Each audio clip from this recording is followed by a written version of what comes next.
ICQ Podcast, episode 325, Maintenance Time.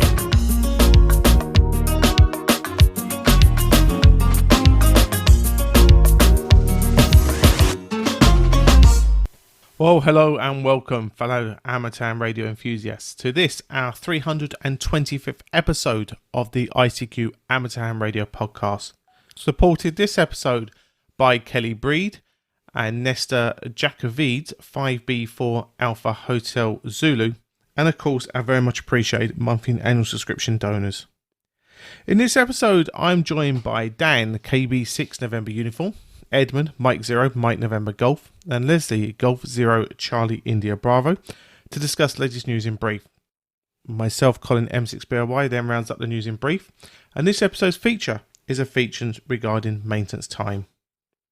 Well, as I mentioned, two very generous donors start the show for us today, and we'd like to thank Nesta Jakovides, 5B4 Alpha Hotel Zulu. He met Martin at a talk he done for the Denby Amateur Radio Club recently, and on an online sort of a Zoom meeting anyway. So he says, keep up the great work you're doing. Discovered the show last November. Really enjoyed listening to it, and especially enjoyed the clubs as hubs feature. 73 son Nesta, and 5B4 obviously means he's in Cyprus, so thanks very much for that. Kelly Breed also sent in a one-off donation. Very much appreciate your generous donation, Kelly, and your message is very straightforward and simple, but very heartwarming. It's the most enjoyable ham radio podcast I've heard. The straightforward approach is great, and all the guests are fun to listen to, so we really do appreciate that, and I'm sure my colleagues would also appreciate your very kind words. As always, you can help us stay advert-free and show your value for the show by visiting www.icqpodcast.com/donate. We know it's tough in these times with the COVID virus, some people having an effect of their income, etc. Hence the reason why any donation we receive is unbelievably gratefully received. And I've always said I'd prefer to be working on content for you guys rather than talking to advertisers. So really do appreciate you guys helping us out.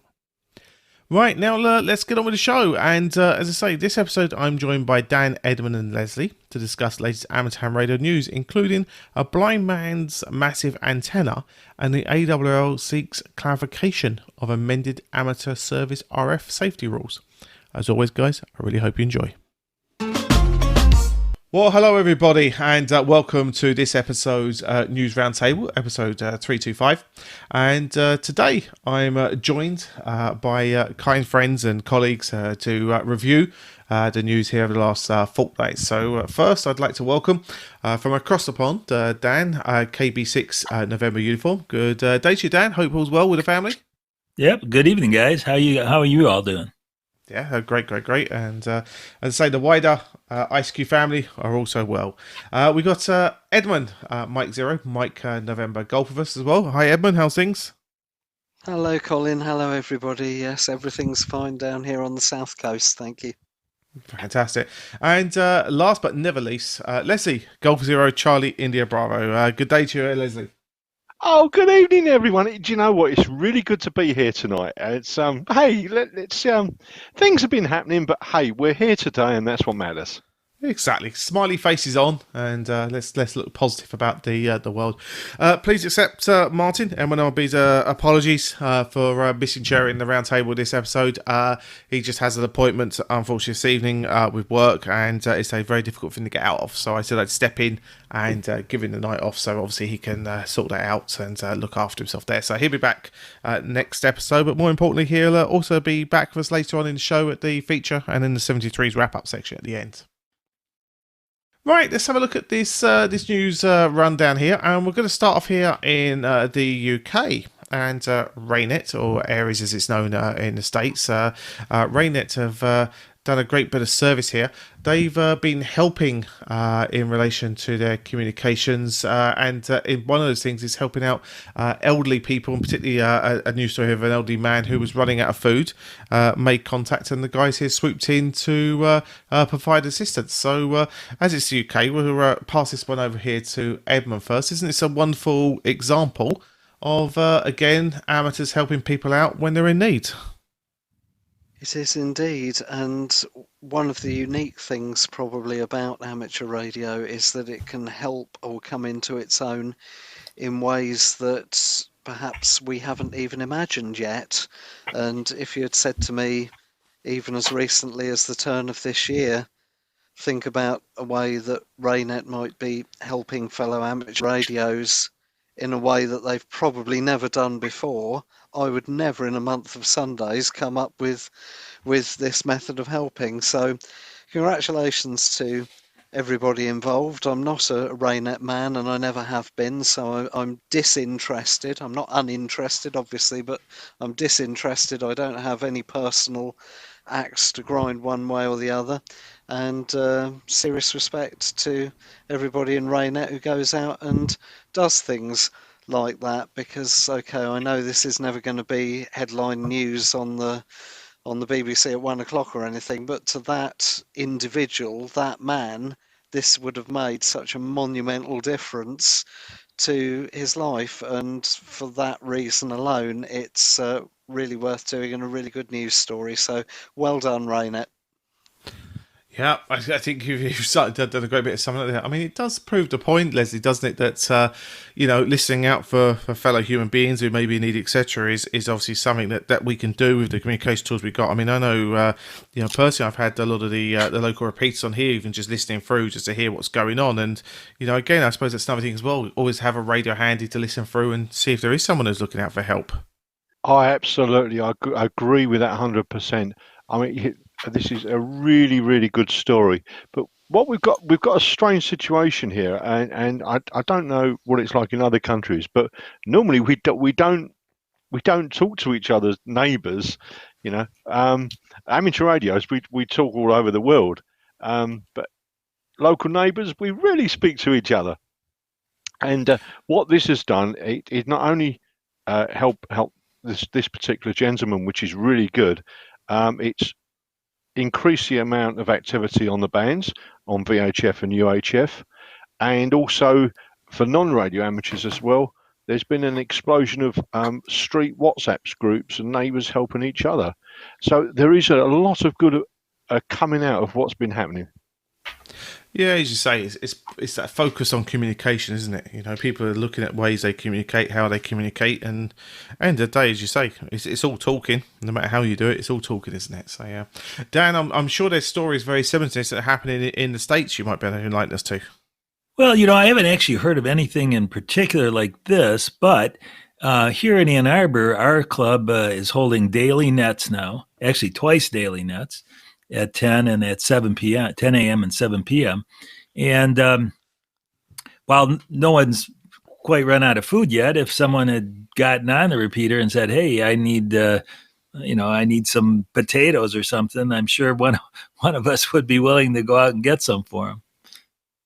Yeah, very true, very true. A quick side story from here. I had somebody take out a rubbish bag out of a bin that was part for the bin man yesterday, and one of the kids came in and told me, and my first response wasn't, "Oh no, my God, you've taken us out of the bin." It actually was, "Oh my God, are you that hungry that you're taking bin bags and heading off from?" Unfortunately, couldn't find the person that did it, but it just shows you, people do things in desperate times, and maybe if we can kick in and help somebody out. That's obviously puts our hobby in a great light, and us as great people as well. So be interested to hear more that are going on. So if anything you know about, let us know in the usual channels from the ICQ podcast website. We're going to keep with the positive news of people doing inspiring things during these times of lockdowns, and we're going off to Scotland now. Leslie, there's a gentleman here called Terry Robinson who has decided to use his time and erect an aerial, but for quite an interesting reason. This is quite a feat, isn't it? Oh yeah, I actually looked at this story. Chap in the Glasgow Times. He's blind, 69 years old, and I actually looked at his setup, and I'm actually quite jealous because it's an awful lot of metal in the back garden. I wouldn't be allowed to have that here, so I'm terribly jealous about that. But it again, it's a good good story, because it's about people with difficulties getting on the air and communicating with fellow radio amateurs, and that's what it's all about. Yeah, certainly so. I mean, Dan, and the thing as well, his blindness doesn't stop his interest and enjoyment of the hobby. And I'm sure the interest from your side thing is that he's a massive CW operator, and he's using that to bring interest to the hobby from his neighbours and locals that are asking him, obviously, what he's doing. Well, of course, since he's a CW operator, I'm all with him. But I mean, the amazing thing here is that he's doing all this antenna work himself. It looks like, and Yeah. that's quite a feat. Oh, exactly. I mean, it's a serious antenna, isn't it? Yeah, Do you know what I yeah. mean, that he's got there. So, I mean, fantastic. Let's be honest. I've seen these type of things at rallies. These things go for a lot of money. You know, these commercially built ones, as you say. And he's built this thing in his back garden. It's a phenomenal piece of kit. Yeah, Um, yeah. I, I, I, I'm impressed, really. is it impressed or jealous? That's the question, isn't it? A little of both, actually. Now that Bit you of mention it, a little of oh, both. bit of both. What about you, Edmund? Would you get away with putting an aerial this big in your back garden? Well, two words: neighbours and divorce. And I don't know in which order they would come. Yes, this is a really good thing. And if you want to brush up on your CW, I think I mentioned the last time there's a course on YouTube called Lockdown Morse. That's done by, I believe his name is Matt, Mike Zero, Papa Tango Oscar. But more recent to that, a Facebook group has started up, nothing to do with me, I hasten to add, called Slow CW UK. Open to everybody worldwide, although it is UK centric, obviously. 60 members roughly 3 days after it was set up. So if you fancy getting on the air and practicing CW and perhaps doing it at not 100 miles an hour, then it might be worth looking for Slow CW UK on Facebook. And yes, I have had a few QSOs, and I'm listening to a lot of CW on 10 meters at the moment. That's been very open in the last few days. But I've got a long way to go, Dan. So I think it'll be a while before I work you on that mode yet. But No, it's no, really no. Any speed is good with me. it's not the speed, it's the mistakes in my case. Um, but well done to this gentleman for getting on the air and promoting CW, because it's a fantastic mode that has got so many things going for it. And if you master it, like I haven't yet, it's a real good thing to have available to you, Colin. Yeah, no, exactly. The other thing I always find is the fact is how, of all the things that we do in the hobby, CW is actually the one thing the general public identifies easiest. You know, when they hear the tones in the background, that I was on a call the other day with somebody, and the repeater was on the background. It sort of beeped out some Morse code sort of thing across the repeater, and the person he listened to Morse code, and they spotted the sounds. They didn't recognise the symbols and where it would be, but that seems to be the thing that a lot of people identify very quickly with us.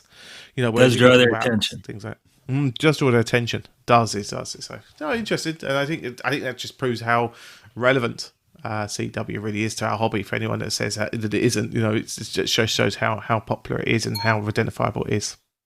And particularly with young people, I think I've said this before, but if you go to Jota or Jamboree on the Air or Thinking Day on the Air station, where you've got lots of scouts or Girl Guides, then normally, well, the two things that will always draw an audience, in my experience, are PMR 446 radios, or family radio service in the US, the equivalent, the little half-watt walkie-talkies. They love running around and shouting at each other through those.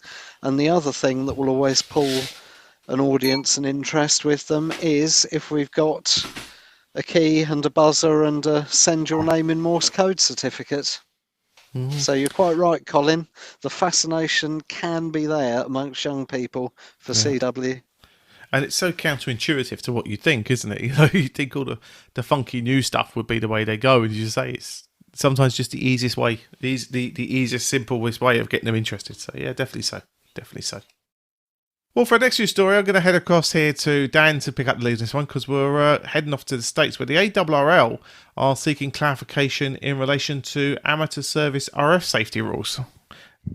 Yeah, so actually, this is a kind of a big story, and I don't think a lot of hams really understand what's going on here. I know personally I don't, um, uh, but in the past, we've always had to abide by the FCC rules regarding RF exposure.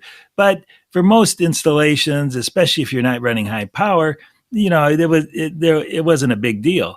But I think they're getting a little more strict here on this.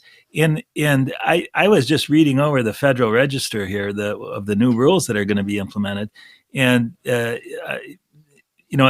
going to take more than just a cursory reading of this to figure out what individual amateur radio operators are going to have to do. Like I say, this is a much bigger deal than I think people are thinking.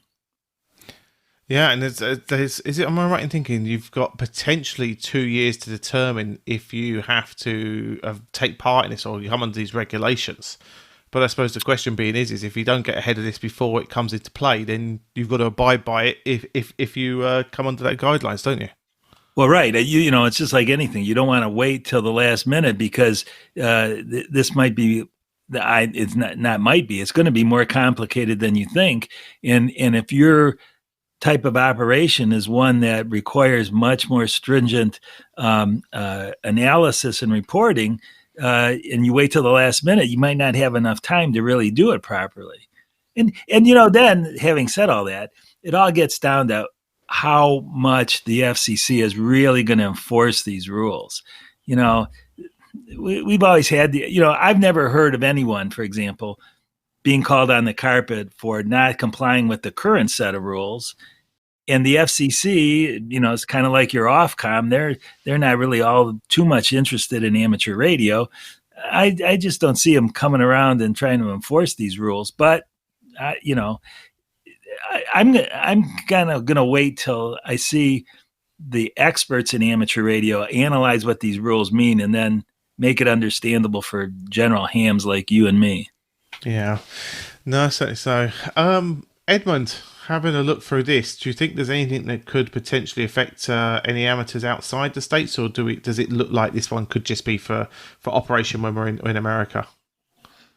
I don't really know what to say in response to this other than to remind everybody that you're not supposed to run any more power than is strictly necessary to make the contact. So if this comes in and is enforced, then with my QRP hat on, I suppose the immediate obvious answer is to run less power. But beyond that, I can't really think of anything sensible to say, I'm afraid. Well, I think they're still going to give you at least a watt or two, so you might be okay. Well, hopefully. hopefully. Leslie, any thoughts on this one, that it could affect anything outside the States at all?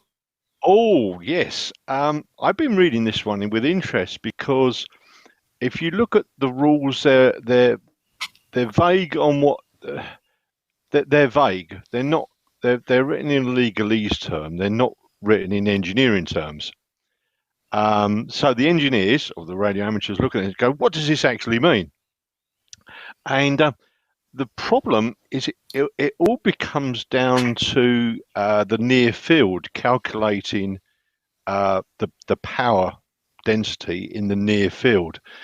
If you're on, say, 14 megs or 21, 28 megs, it's relatively easy. I'm just looking at thing now. 14 megs, the what's known as the boundary layer is about 10 meters, and then about 29 megs, it's about 4.8 meters. However, when you go right down into these frequencies, now I did some back of the envelope calculations. The boundary level is about 670 meters. What that means is that when you try and measure things in that what's known as a near field, the waves counteract with each other, which makes calculation a lot more difficult. So I would actually do what the ARRL is doing and kick it back to them and say, how are we supposed to do this, please? That's my thoughts. Well, as always, we say this once, we say it 1,000 times. This is where your national body comes into play. So if this is something that concerns you, when you read the links on icqpodcast.com, and you're concerned, obviously back your ARRL representations to work on this on your behalf. So certainly something to do there. I would add, I mean, I've been licensed for about 30 years, and I was asked once by a university, because it was a student project, to do an RF safety assessment. And I went through the international guidelines and I did the calculations and I put a statement together. It was something I knew how to do. But most amateurs really wouldn't bother. And the problem is you've got commercial ways of doing things, and they're applying commercial techniques to the radio amateurs. Is that appropriate? I'm not too sure. But again, we come to that thing. I just kick it back straight back to them and say, please advise us on this. Well, and that's why I say too. I think professionals will, we have professionals who are also amateur radio operators. We need to get them to go over these regulations a little bit more, and then come up with some. I would hesitate to say the word simplified guidelines, but guidelines that most hams can use to determine what they need to do. The trouble with wave theory in the near field is if you understand it, you don't understand it, and if you scratch your head and say it makes no sense at all, you probably understand it. And I think Ruth would get that. Well, all I know is fields was like my worst topic in engineering school. So, I'm not a waves and the fields guy. So I did go into this a few years back, and my head was bursting trying to work it out. Yeah, I'm with you. Well, let's continue on the theme of the technical side of things of things that are going on. And interesting news here that a wireless power transfer proposal has been rejected. And this could be very good news for us in relation to stopping pollution in the HF band. Edmund, let's kick this over to you first. Is this would link to the potential of people using sort of like a wireless charging system for electric vehicles, but also probably includes things like these wireless mobile phone chargers and things on those lines. So potentially good news for us, because there is a lot of that stuff obviously coming on the market at the moment that could have hampered the hobby. Yes, I read this article, and I must admit it slightly went over my head. It's been a bit of a long day, Colin, so other than stating the very obvious that not having things plugged in and switched on that can cause us interference is good, obviously. Other than saying that, I don't know what else to add, really, I'm afraid. Sorry. Yeah, well, that's all right. I think this is a continuation, should we say, of the constant bombardment of the cheap electronics from China that obviously could cause a problem. And then if you then turn them into high voltage stuff with electric cars and things like that, I can see why this could cause a problem not dealt with properly. Leslie, I'm hoping you might be our resident expert on this sort of stuff. Am I along the right lines? Well, my understanding is that method of charging isn't very efficient in any way. So I'm a bit puzzled why they should go down this route. However, let's sort of park that argument to one side for a moment. You get products on the market, and it's good that people are coming up, companies are coming up with different ideas, and I'm all for that. But organisations like the IEC ought to sort of, and they are doing in this case, just rein companies in a bit and say, well, actually, you can't do that because, and then sort of, okay, well, that's a problem. Let's find a way to make it better so this problem doesn't occur. If the IEC didn't do that, then companies would have a free rein, and that's not desirable. Not desirable for the market, and it's not desirable for radio amateurs because of the potential for interference. So the fact they've stepped in and reined the company is a good thing. Yeah, I mean, Dan, the thought I've always got about this sort of stuff is I'm always stunned that there isn't some way of stopping this amount of stuff that just seems to constantly being manufactured that has these problems attached to it? There is a reason, and basically it comes down to money. You know, the companies are out to sell their products. The EMC issue is secondary, in my view, is secondary on their horizon until somebody reminds them of their obligations. Yeah, so that was that moment there where I was thinking of the utopian world that I always hope of, and then realise I fell flat on my face. Oh, Dan, any thoughts on you? Yeah, I'm with Leslie here. I'm glad to see someone stepping in and saying, "Hey, these systems are going to cause a lot of problems to other services, and we just can't have that." I can understand the companies making these things. They're saying, "Oh, look, we've got such a big demand. People are driving these electric cars, and they don't want to plug them in, and so wireless is going to be great." But they just don't realize the unintended consequences of their actions. And yeah, it's great to see the IEC step in and say, "Hey, look, that's we just can't have it." Yeah, certainly so. Certainly so. Well, that's do we finish up just with an announcement here, guys? To finish up, the state of the hobby survey for 2020, run by Dustin N8 RMA, is running for its fourth time now, and is now open. And it's hoping that we in our community will spare him a few moments and update the survey for him. This has certainly been a very interesting survey. We normally cover its results every year as well, so we'd invite you all to visit his details. We'll put a link again on the on the show notes for you, so you can go along and visit. But guys, I hope you guys all take part in this survey. I certainly do, and let them know my thoughts on the hobby. And certainly, this is a good, worthwhile few minutes to help Dustin show the trends in the hobby, isn't it? Oh, absolutely. I know Dustin personally. He actually lives here in Michigan, and I've met him, and I think this is a great thing he's doing. Fantastic. Fantastic. So say, guys, we'll pop that link in for you and check that out over the next few days. If you have some time or you're in a little period of lockdown, it'd be great for you to take part there. Right, well, let's head around our colleagues here and find out what they've been up to since the last time they were on the show. Edmund, we'll start with yourself. What have you been up to radio-wise since the last time you were on the show a few weeks ago? Well, a few days ago, I actually filled in that survey before I even knew that we would be talking about it this evening. And it's quick and easy to fill in. It only took me a few minutes. The questions and the multiple choice answers were clear. I didn't sit there scratching my head thinking, what on earth does that question mean at any stage? And from the contents of some of the questions, it's obvious that he's not just reusing exactly the same questions that he's used in previous years. From memory, there's at least one question in there that makes reference to the coronavirus situation.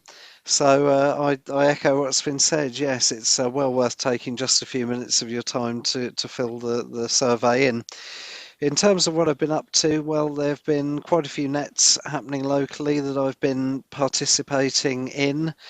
Down here in West Sussex, we've got a net going on 4 metres with over 40 people in the local area who are either active or equipped for that band. So if you're in the UK, don't forget about 4 metres, 70 megahertz. I know that in my little coastal strip here in West Sussex, I know that we're the exception rather than the rule, and activity can be very patchy depending on where you go in the UK. But I understand a number of radios have come onto eBay in recent times for just a few tens of pounds each, and they're old low band VHF taxi radios, that kind of thing. I think Tate made a model which seems to be quite popular that have been converted to ham frequencies, and I know several people locally in the last fortnight who've bought one of those. So it's a cheap way of getting on the air, and if there is activity on 4 metres in your local area, then that might be a good way to get on the air and join in for not much money. Away from that, we've had some good tropospheric ducting on 2 meters, so I've been working France again, but nowhere further afield yet. Sporadic E is kicking off. I didn't do it personally, but I know that I think it was Mike Zero November Papa Tango Abdul up in Nottingham worked Malta on 2 meters via sporadic E, so congratulations on doing that. 10 meters has been wide open with some very short skip sporadic E, as has 6 meters as well. So this is the time to get on those bands if you're going to do it in the run up to the solstice in about a month's time. And because we've had that, the ionosphere has been ionized enough to reflect or refract signals on lower bands back at quite sharp angles. That's what I mean, isn't it? I think. So basically on 40 meters this last week or so, there has been inter-G stations. So I've been able to work people in England on that band for the first time in quite a long time, including quite a few special event stations. There are loads and loads of Golf Bravo special event stations out there, many to do with the NHS. But we've also got SOS Radio Week going on for the whole of May in support of the RNLI, and various special event stations that people are operating from home. So fill your boots. But yeah, that's what I've been up to, Colin. I've got a T2LT coax vertical dipole antenna for 10 meters. Well, technically it's for CB right next door, 11 meters, but it works fine on 10 meters. So I've been probably more active on that band in the last couple of weeks than I've been in the whole of my 10-year amateur radio career thus far put together, and been enjoying it. Oh, and I've been listening to CW from Spain on 10 meters. There seems to have been rather a lot of that the last few days, so I'm Good on getting you. there. I can read it, but I'm too scared to pick up the key, especially if I'm going to send CW in a foreign language, because that would just about do my brain in, I reckon. But I'm sure the day will come. Back to you, Colin. You blew my mind the day I saw you operating about 4 languages inside 10 minutes. That was the day you blew my head in, I tell you. But there you go. You know what I Yeah, mean? but that was easy. I was only using my voice. I wasn't using a Morse key to do it. That would be so difficult. I don't know if I'm ever going to manage that. But my CW is improving slowly but surely. That's So great to hear. I know. I'm still waiting. I'm waiting to make a sked. We can do it. yeah, and we're going to do it on 70 SEMs across the Atlantic, aren't we? Is that right? Yeah, we'll set a new record. Be careful, guys. Tasks get given to people when they say things out of this show, you know. Just be careful. Oh, But God. I wanted to say, I know what you mean about doing it in a foreign language. So I know a little bit of Spanish. I know enough to be dangerous, as they say. And every once in a while, I'll work somebody in South America or Cuba, and I like to try, or Spain even, and I try and throw in a few words of Spanish. And I'm always wondering, if I did it right.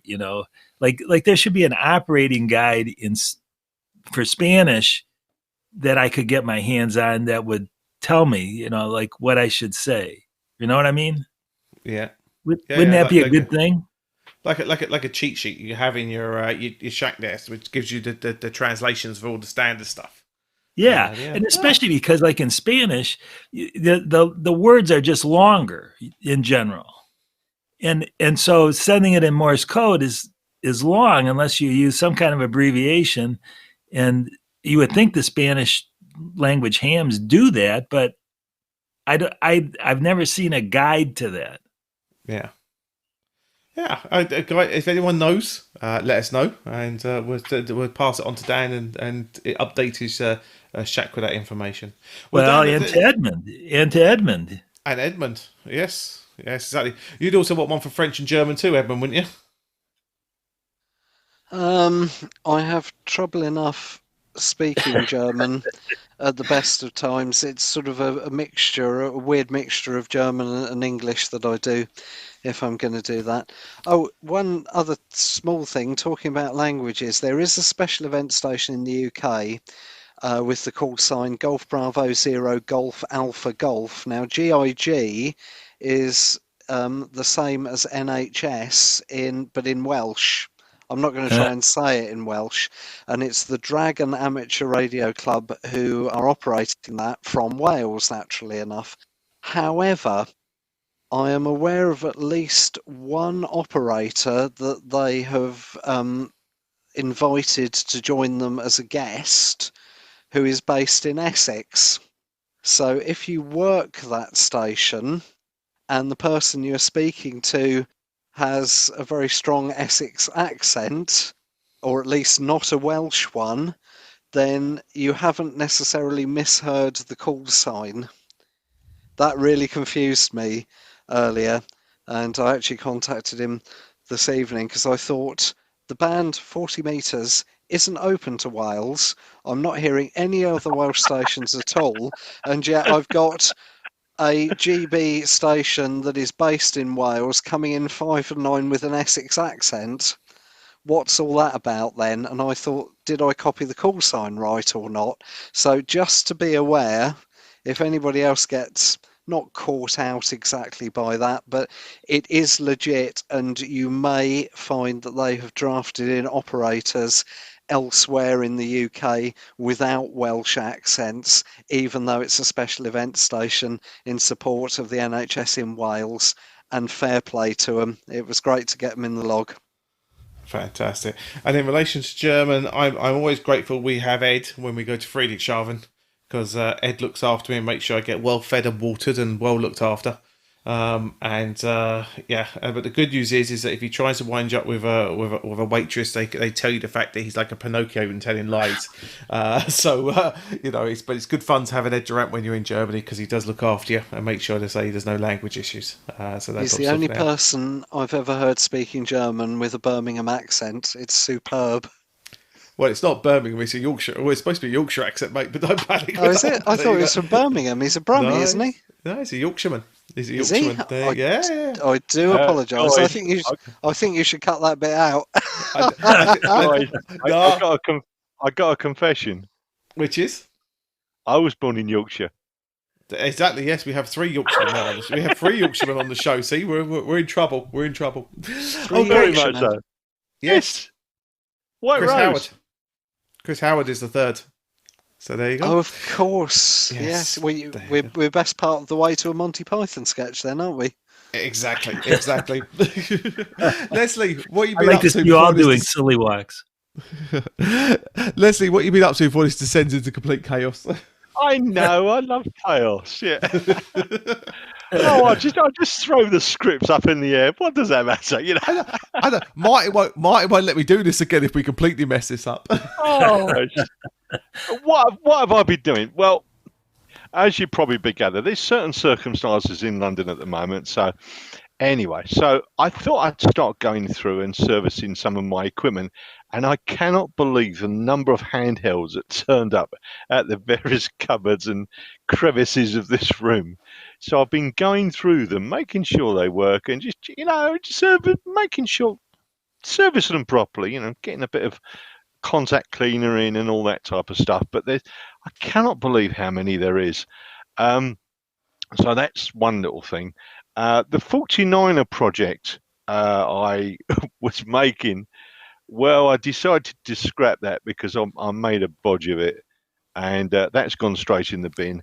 And I've ordered another one, so I'm starting that again. But I'm going to take my time over it this time and not rush too much, because I think I made a few mistakes since it didn't work properly. So, but I think, to be honest, it was down to me, and I'm going to have another go at it. No problems at all. Well, good luck when you give that project another go. Dan, I'll let you finish up and tell us what you've been up to over the last few weeks. Well, one thing I haven't been up to, of course, is going to Dayton. I've really kind of missed going to Dayton this year.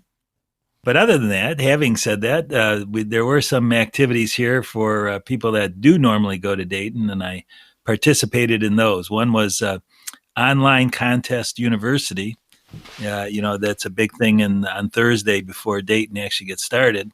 And they held all the talks that would have been done in person online. And I watched several of those, and that was pretty good.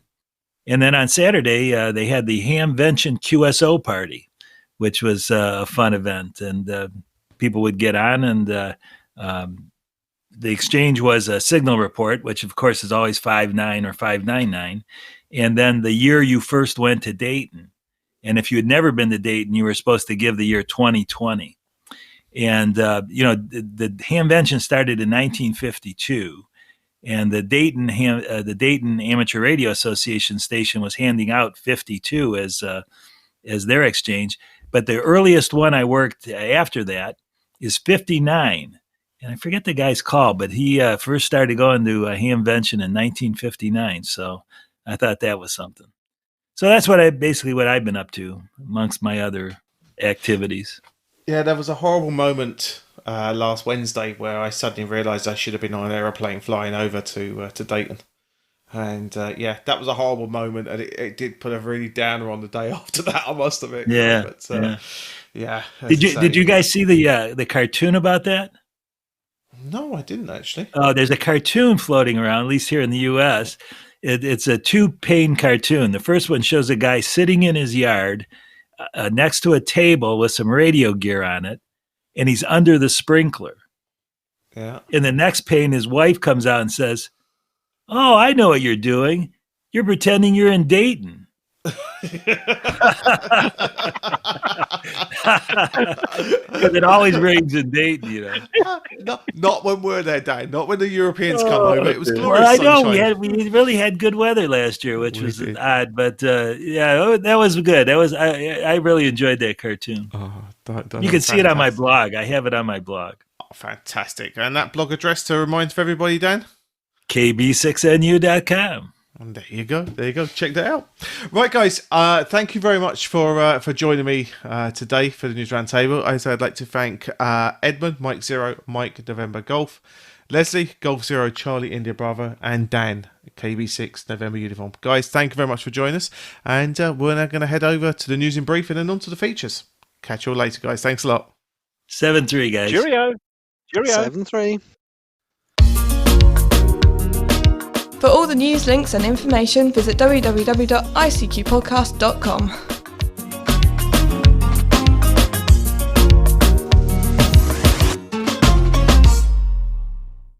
And now it's time to have a look at the news in brief with me, Colin M6BOY. We start with news here at the ARRL are looking for some nominations for director and vice director roles in 5 ARRL divisions.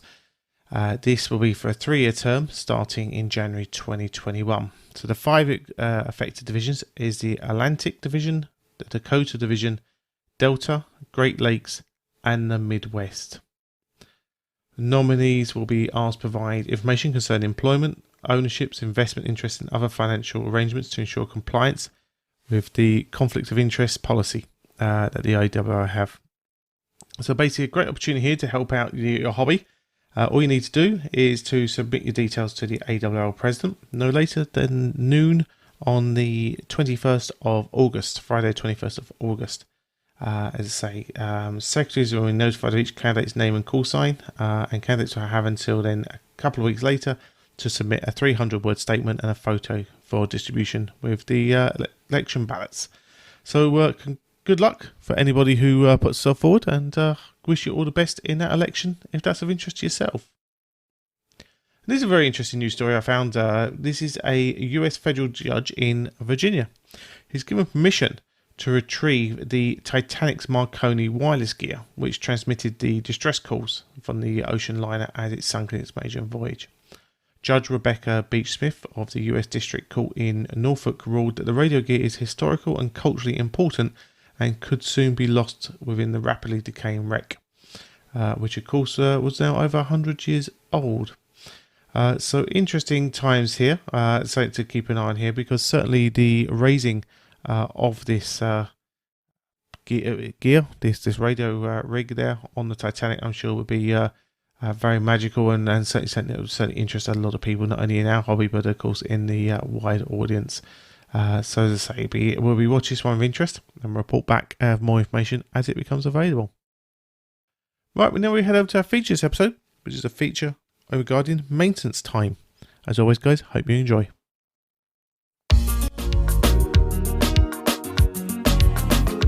And now what you've all been waiting for, this episode's feature from the ICQ podcast.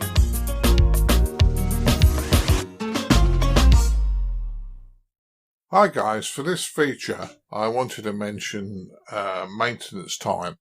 Now, I'm not trying to talk down to anybody, and we've got some new listeners that have joined over the last year who won't have heard some of these tips. Some of you will have done, some of you do them all the time. But while we're in lockdown and we're not getting out and about, now's the time to start doing a little bit of maintenance in our hobby.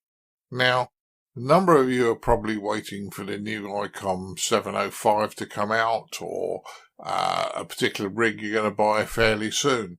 Now, it's no good buying a rig if you haven't got all the other equipment working properly. So you could spend a lot of money on a new rig, and if the rest of your station is not performing, then you'll have a problem. So I kind of thought I'd look at 4 areas where we need to do a bit of maintenance. In the shack, the antennas themselves, if you go mobile, and your go/portable kits, go kits and portable kits. Now to start with, over the time, and unless you're extremely good at tidying up every time you do something, over time the shack becomes a little bit untidy and requires a bit of a tidy up. So now's the time we can have a look and say, is this radio in the right place for me to use it? Do I need to move it somewhere else? Do I still use this one? Do I need to tidy the cables and make sure they're out of the way? Maybe you need to rewire during your tidy up, and I certainly do that pretty much every time I tidy the shack. I look at the wiring and think, oh yeah, that went in since the last time I tidied the shack. Well, that bit of wire went in, and I effectively go round and tidy up the wiring, because we are guilty of putting extra bits and pieces in. Now, if you've got a shack with switch boxes and all sorts of bits and pieces and different leads here, there and everywhere, it's kind of worth documenting your shack, documenting the details, so you know which aerial's which, from a switch box point of view, if that's what you've got, which coax goes where, and all those sort of things, which power supply runs for which radio. Now, that's what I would call like a station log, but well worth doing. The other thing is, I try and keep the radios I'm using in the shack, I try and keep the manuals with them.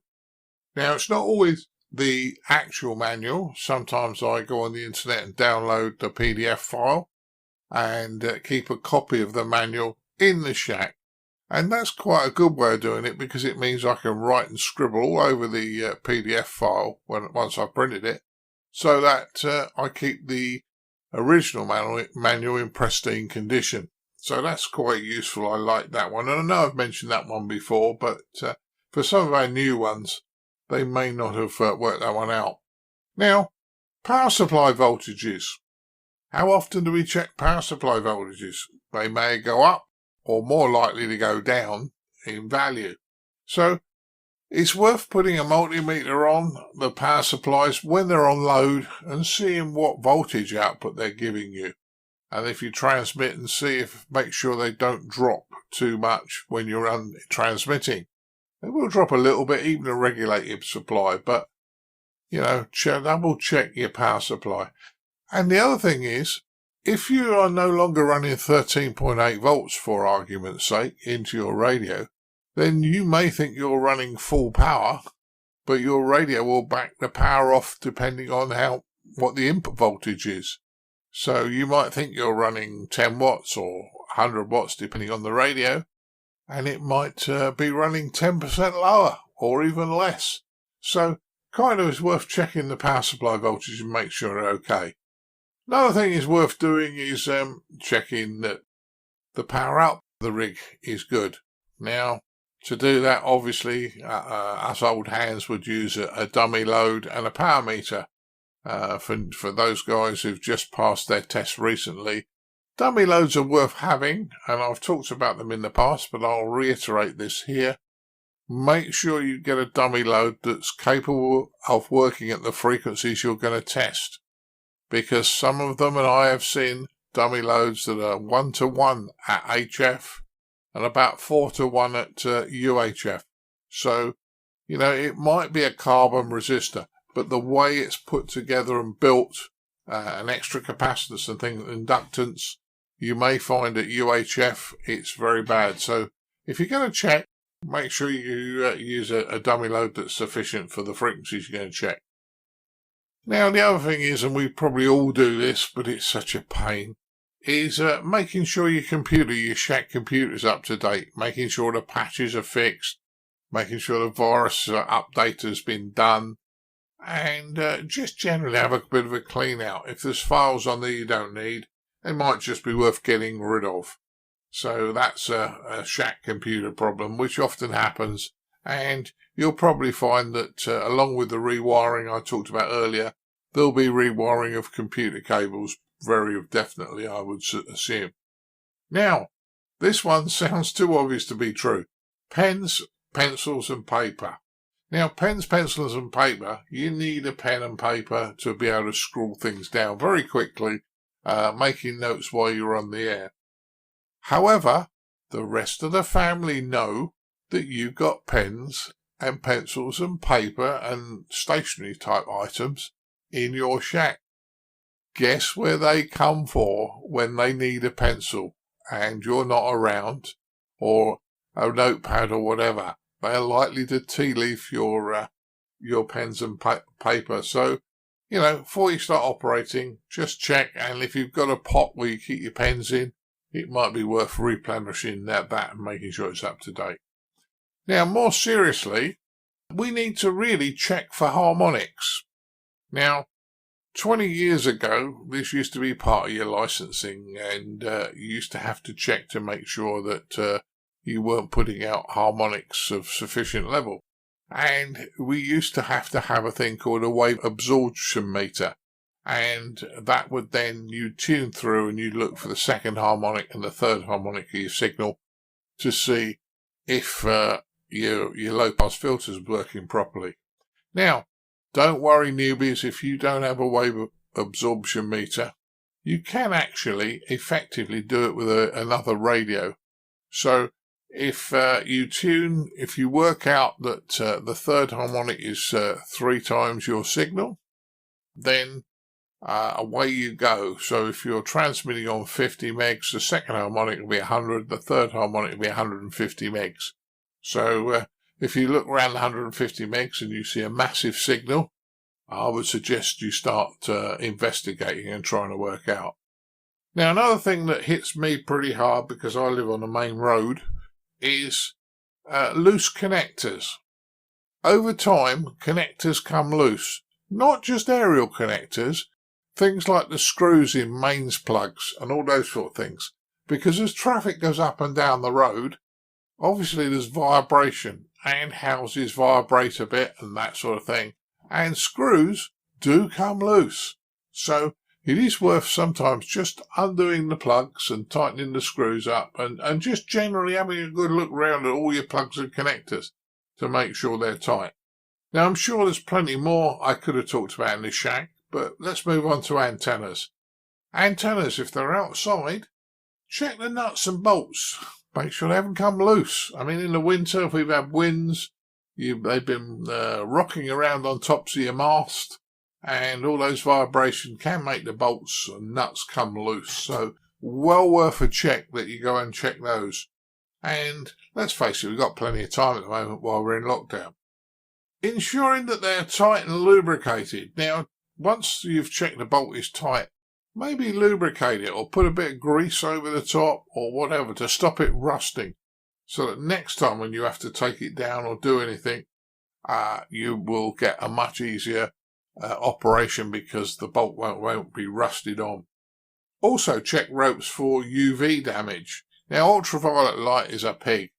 Nothing we can do about it. Ultraviolet light attacks plastics and a lot of the different ropes. So whatever you do, don't use the blue nylon rope. It's cheap and it works, but it's cheap for a reason. Ultraviolet light kills it, and you can think, oh, this rope's nice and strong, and 30 seconds later it snaps. So I would not use the blue nylon rope, whatever you do. You can also check your dipole centers. If you've got dipoles up or off-center dipoles, check the dipole centers.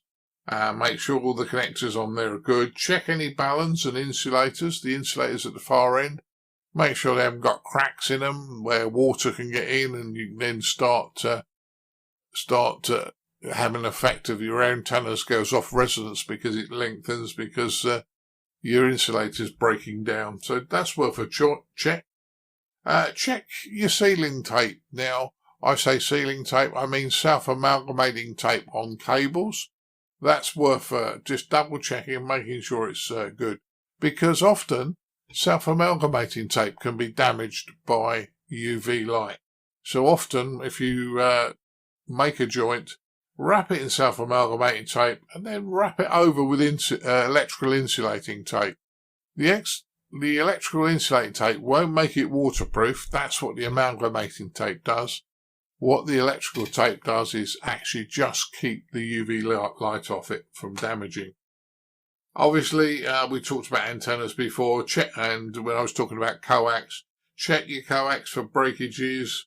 You can also put your dummy load at the far end of a coax and put your analyzer or a rig on and make sure that the coax is behaving itself. And once again, loose connectors. Loose connectors, I've seen people cut mobile antennas and keep cutting and keep cutting and keep cutting because they couldn't get the SWR right when it was a badly earthed connector, a PL259 or an N-type, not screwed up type. So make sure they're tight. For mobile use, well, it's pretty much the same as the shack. You got to check all your bits and pieces, but more importantly in a mobile use, you got to check that mountings haven't come loose. Because bearing in mind, once again, a lot of vibration.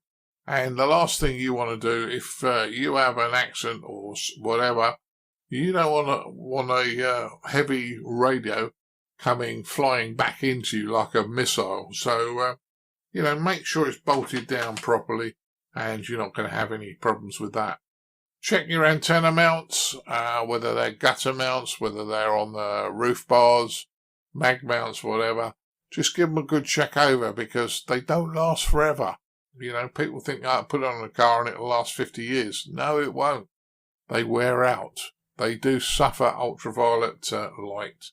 And tidy any wiring in the car. If you've moved the speaker into external speaker, if you whatever you've done, I guarantee there'll be a little bit of tidying up to do. Now, Go kits, exactly the same. You got to check your aerials as above. Your antennas, make sure they're in good order. Recharge your batteries. Make sure your batteries are up charged, because there's no point in having a Go kit and then you go on the go and you've got flat batteries. I would suggest creating an inventory of parts, or if you've already done that, checking, because as you build your Go kit or your portable kit, you start to realise that you need this bit and that bit, and then over time what happens is you do something else and you think, I need one of those connectors. There's one in my Go kit. So you go and steal it out of the Go kit, and then if you don't replace it, you're going to get caught out at some point in time. So it's worth producing an inventory and then checking that. Checks on the radio, exactly the same. If you're taking the radio out, you've got to check the harmonics and all the connectors and those sort of things, exactly as I was saying before. And also, I put down here, check your welfare equipment is in date. Now, when I talk about welfare equipment, this is kind of a term that the railway uses. So if you've got emergency rations, tea, coffee, sugar, whatever, water bottles, all that sort of things, you've got to make sure your water bottles get topped up before you go. But all the other things are within date and you have them with you. And some nice member of the family hasn't found your sweets that you've hidden in your box and had them away. Hi. I don't have that problem anymore because my cherubs have well and truly grown up. But hopefully, as I say, some of you might have got some use out of this particular talk. It's about time we can do the maintenance. We're all on lockdown at the moment. We've got a bit more time because we can't get out. There's a lot of operating going on. But while you're operating, you could actually improve your position operating and have even more enjoyment. And as I said at the start of this, if you're thinking of buying a new rig, now's the time to get everything ready. So when that new rig joins the shack, it's going to perform how you hope it's going to perform for the amount of money you're going to spend. I hope this was of interest. The ICQ podcast. Come for a moment. Stay for an hour. Well, thanks, Dad, for your feature in relation to maintenance time, and certainly very important at this time. As I say, with people with a bit more time, etc. It's a very opportune time to do your maintenance on your shack and on your radio gear. Right, a bit of feedback this episode came in off the website in relation to a news story we published in relation to the ARRL announcing life membership for the 70s plus. And Richard comments that his maths works out that at $50 a year, $750 is about 15 years worth of membership. Using the same figures, the current life membership is equal to about 25 years. And if you have an aggregate of 25 years of paid membership, take advantage of the $750 rate, then anyone who has been a member for 25 years should be eligible for permanent membership anyway. He says he considered life membership about 30 years ago, and he thinks life membership at the time was attractive, but then they raised the rate and it was no longer attractive. The new rate currently is no longer attractive. He personally just renewed for 3 years, adding 18 to his existing, which would mean that he wouldn't have seen the benefit until he was 96. If they wanted, they could allow a $25 credit to each year of membership, and then 40 plus years he's been a member will be a total of $1,000 credit off the full $1,225 cost of current life membership, and then he'd be interested in life membership, which would equate to technically $225. So Richard's done the maths there. As I say, and he's maybe suggesting look into this one and see if it might be financially viable for you. It's probably a very good thing down here, isn't it? That I suppose our national societies are looking at different ways. I suppose they fund themselves going forward, and it's maybe not just about the dollar or the pound or the euro rate on these things. It's about making sure you show the benefits of membership to your customers and make them interested in taking up these membership options, isn't it? Yeah, I agree with you, Colin. And many ways, Chris Howard is looking at the moment into going paperless. And I know the ARRL allow you to print sections of some of the magazines out, so you can do a hard print of anything you want to specifically make notes over and scroll all over, rather than using the Tipex on the screen. But I think the RSGB one, you can't print the article. You can look at it, but you can't print it. But all being all, we are moving forward. People are going to move towards more electronic things. And with this lockdown and life membership and all sorts of things, people are going to look at those sort of things, Colin. So in fairness, let's hope they kind of get it right. Yeah, exactly. But Richard, thanks a lot for running the maths for us all, and really appreciate that there. As always, you can let us know your thoughts on the show and the news stories we published. A couple of ways if you do it. There's the comment section on the ICQ podcast website, or alternately, you can drop us a mail from the contact page on the website, and we'd really appreciate hearing from you. Now, as we always mention, it's always our donors we're very grateful for keeping us advert-free here in the show. We'd like to thank Nesta 5B4, Alpha Hotel Zulu, and Kelly Breed for their kind donations this episode. You can help us out with our running costs by visiting www.icqpodcast.com/donate. We'll say whatever you find value in the show and send our way will help us out with our running costs and also help as well in improving equipment and kit, etc. For us as we continue to go forward. So we really do appreciate that. You have hopefully seen that we've changed the way we record the show recently, and we believe this is creating better audio across the board. There is a cost involved to that, so again, all the donations help us pay for that new service that we're using for that that solution that we're using from there. As always, we'd like to thank the guys who joined me on the round table this episode. So that was Dan, Kilo Bravo 6, November Uniform, Edmund, Mike 0, Mike November Golf, and Leslie, Golf 0, Charlie India Bravo for joining us on the round table. But one of the things you may have missed is because, Dan had to take the week off and doing that, you might have missed what he's been up to over the last fortnight. So, Dad, let's take that as an opportunity to let our listeners know what you've been up to for the last fortnight. Well, I know you put me a little bit on the spot there, Colin, but no problems at all. Well, the reason I couldn't make the podcast was I got sent for a drugs and alcohol test. I work on the railway. So you obviously were found with drugs because you do the ICQ podcast, yeah? Well, I told them the only drug I do is caffeine, and they looked at me a bit strange. Lots of it. Yeah. And when I blew the breathalyzer, they got like this breathalyzer, and the lady, I don't know why she thought I was going to not blow 0, but I blew 0 on the breathalyzer, and it was like, oh, you're 0. And I went, well, why shouldn't I be? I said, you don't know me. I very rarely drink because I don't enjoy the taste of it, in fairness. So that's why I couldn't make it. Unfortunately, I got sent for a blood drugs and alcohol test. So there. What I have been doing is a certain amount of operating, mainly VHF, and having fun with that. I've also done a number of repairs, and a long time ago, I got given a Mayfair 2, a Hacker Mayfair 2 broadcast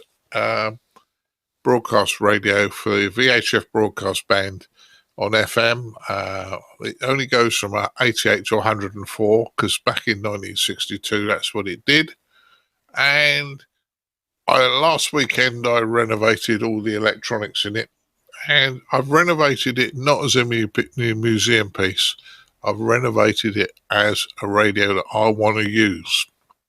And the rest of this week, when I've been getting home from work, apart from going for my drugs and alcohol test, I've been renovating the cabinet. The cabinet was in a bit of a sorry state. It's looking reasonable now. Now, this is something I've never done before, but I'm thoroughly enjoying doing it. So, you know, unfortunately, I didn't take pictures doing it, Colin, but that's what I've mainly been up to, and sorting a few other bits and pieces out of work. So back to you. No problems at all. It's always good to know you're busy and keeping out of trouble. Well, let's say the only last things to remind you guys to do is obviously to keep update with the latest news. Visit icqpodcast.com. And you can sign up for our newsletter sent twice a week just to keep you updated what's going on in the hobby between shows. And as I say, we always suggest, if you want to see our smiley faces, our YouTube channel at youtube.com/ICQ podcast is the place to go to see some of our previous videos. Particularly if you're missing the feeling of being at Hamfest, etc., that you should have been around this time of year. Certainly check out some of our archive of some of the things we've done in the past.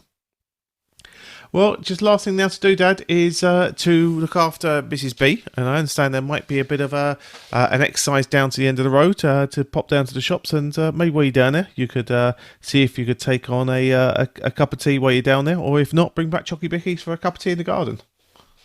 Yeah, your mum and me are going to do a bit of exercise, walk down to the end of the road to the shops, do a minor shop, and then come back, so not a problem.